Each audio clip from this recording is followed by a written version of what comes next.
Ethiopia is the only African nation to defeat a European colonial army in battle, fielding over 100,000 troops against Italy at Adwa in 1896. But how did a 2,000-year-old empire reinvent itself into Africa's largest Cold War military, armed with billions in Soviet weapons and commanding more than 300,000 soldiers? The fate of Ethiopia's military power has shaped borders, inspired independence, and set off conflicts that still haunt the Horn of Africa. What transformed this ancient force, and what hidden costs came with its rise? Across the highlands of northern Ethiopia, the idea of an unbroken imperial line runs deep. For centuries, rulers traced their legitimacy to the ancient Solomonic dynasty, a claim woven into the very fabric of national identity. By the late 19th century, as European powers carved up Africa, Ethiopia stood as a rare exception. The empire's cohesion rested not just on royal blood, but on a tradition of mobilization. When word of Italian ambitions reached Menelik II, he summoned regional nobles, priests, and commoners alike. Messages traveled by runner and drum, gathering a force that would stun the world. In early 1896, Menelik's call brought over 100,000 fighters to the rugged hills near Adwa. The mobilization drew from every corner: Amhara, Oromo, Tigrayan, and beyond. Alongside the men, at least 25,000 women carried water, cooked, and nursed the wounded, an army built on the strength of families and villages. The Italians, under General Baratieri, advanced with 17,700 troops, 56 artillery pieces, and the confidence of modern Europe. Yet they faced a landscape they barely understood. Deep ravines, rocky slopes, and narrow passes gave Ethiopia's defenders the upper hand. Menelik's war council, including Empress Taytu and regional commanders like Ras Alula and Ras Makonnen, studied the terrain and Italian plans. Scouts reported enemy movements. On March 1st, as dawn broke, the Italian columns lost contact in the maze of hills. Menelik's lieutenants seized the moment. Ras Alula's forces smashed the isolated Eritrean Askari brigade. Ras Mikhail's cavalry cut off retreat, while Empress Taytu's contingent pressed from the rear. By midday, the Italian army was surrounded. Over 6,000 Italians lay dead. More than 3,000 were taken prisoner, and the rest fled in disarray. Ethiopian casualties were heavy, between 4,000 and 7,000 killed, a price paid for survival. The victory at Adwa sent shockwaves far beyond the battlefield. Rome reeled, and European capitals recalculated their colonial ambitions. Ethiopia's sovereignty was recognized in treaties. Across Africa and the diaspora, Adwa became a rallying cry, a living proof that colonial conquest could be resisted. Each year, Victory Day brings crowds to the monuments at Adwa and Addis Ababa, voices raised in songs that remember not just the generals, but the peasants and families who stood together.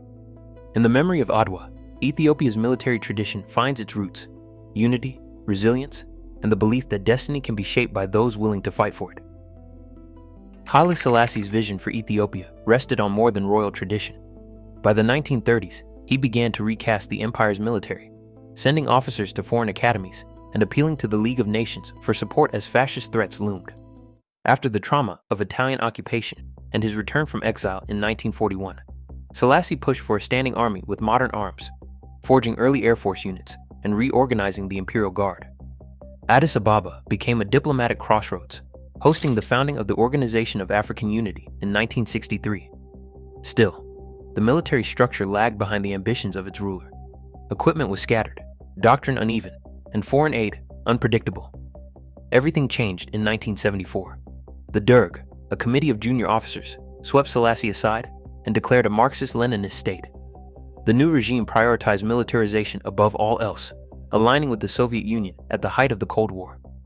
Soviet cargo planes landed at Ethiopian airfields, unloading tanks, MiG fighters, armored vehicles, and artillery. Over the next decade, more than $10 billion in Soviet bloc arms and supplies flooded the country. Soviet and East German advisors, joined by thousands of Cuban troops, drilled Ethiopian conscripts in new tactics.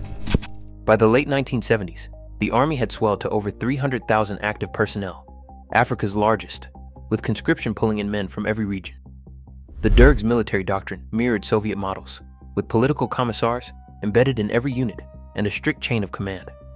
Peasant militias and urban committees fed the ranks, while national service became mandatory for young men and, when needed, for women as well. But the cost was staggering. Defense spending consumed more than 40% of the national budget, straining the economy and deepening the humanitarian toll during the famines of the 1980s. Soviet bloc support came with dependencies. Spare parts, fuel, and technical know-how were all imported, leaving the vast arsenal vulnerable to shifting alliances. The military size and firepower transformed Ethiopia's regional influence, but internal repression and politicization undermined professionalism.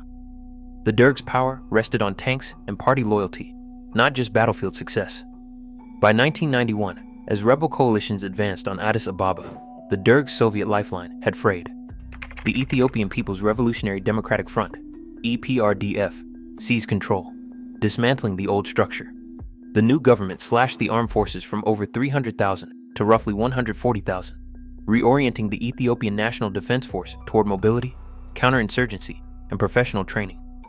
Soviet-era arms stockpiles lingered, fueling later conflicts, but the era of mass conscription and superpower patronage faded. Ethiopia's military had leapt from imperial tradition to a mechanized juggernaut, then reformed again for a new age. Each transformation was shaped by the pressures of global politics, Cold War alliances, regional wars, and the basic demands of survival. The borderlands between Ethiopia and Eritrea became a graveyard of ambition in the late 1990s. When fighting erupted in 1998, both armies dug in for a conflict that lasted 2 years and claimed as many as 100,000 lives. The front line stretched for hundreds of kilometers, marked by trenches, minefields, and the constant thunder of artillery. Ethiopian National Defense Force commanders found themselves locked in a war of attrition, where massed infantry charges met with machine gun fire and airstrikes. The air war saw Ethiopian Su-27s intercepting Eritrean MiG-29s, while ground battles often stalled in the dust and heat. Neither side gained more than a few kilometers at a time. Civilian monitors recorded entire villages emptied by shelling and forced conscription. By 2000, the scale of loss forced both governments to accept a ceasefire. The scars of trench warfare and the memory of tens of thousands lost still haunt the region. 2 decades later, Ethiopia's military faced a different kind of test. In November 2020, the federal government launched operations in Tigray, expecting a swift campaign. Instead, Ethiopian National Defense Force units ran into fierce resistance, shifting front lines, and a breakdown in command and control that produced chaos. Reports from the field describe battalions cut off without orders, radio silent, and units forced to retreat or surrender. Eritrean forces intervened, operating alongside the Ethiopian National Defense Force, but often following their own plans. The absence of a unified command led to confusion, conflicting objectives, and missed opportunities. Civilian impact monitors documented mass displacement and widespread casualties. Analysts estimate that between 180,000 and 300,000 people died during the Tigray conflict, with civilians making up the majority. The experience exposed deep weaknesses in Ethiopia's military structure. Logistics faltered, discipline broke down, and the challenges of urban and irregular warfare overwhelmed conventional doctrine. For Ethiopia's commanders, these wars delivered hard lessons about the limits of manpower and the need for modern, adaptable leadership. Ethiopia's military ambitions are shaped by a defense budget of $400 million to $500 million, substantial for the region, yet modest against the country's sprawling security challenges. The Air Force, once dominated by Soviet-era Su-27s and MiG-23s, now blends these aging jets with Turkish Bayraktar TB2 and Iranian Mohajer-6 drones. These drones, financed through careful procurement and a growing share of the defense budget, have transformed Ethiopia's approach to surveillance and precision strikes, giving commanders new flexibility in both border defense and internal security. Rapid economic growth, 8 to 10% annually from 2004 to 2016, made these upgrades possible.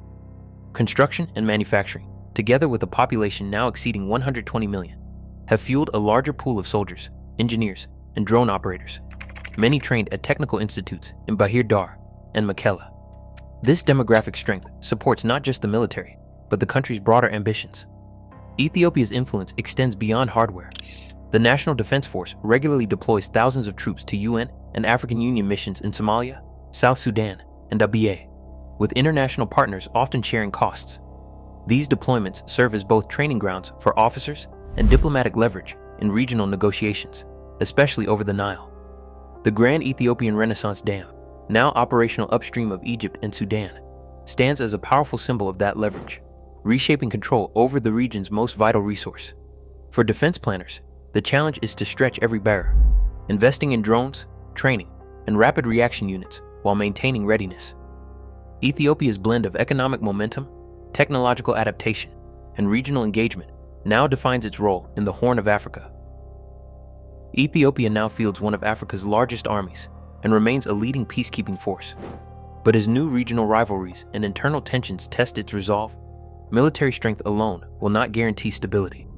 The lesson is that power must adapt, or history will find new ways to challenge it. Join the conversation below.